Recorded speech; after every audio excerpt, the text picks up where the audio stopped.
विज्ञान आणि तंत्रज्ञान इयत्ता 9वी या गटातील वनस्पतींना मुळे, खोड, पाने असे सुस्पष्ट अवयव असतात.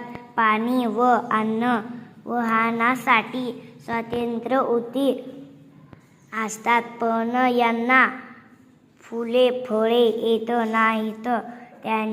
त्यांच्या पानांच्या मागील बाजूस तयार होणाऱ्या बीजाणूद्वारे प्रजनन होते. उदा.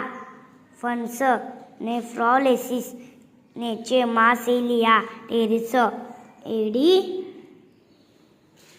ॲटम, इक्विस्टम, सिलियाजिनेला, लाइकोपोडियम इत्यादी.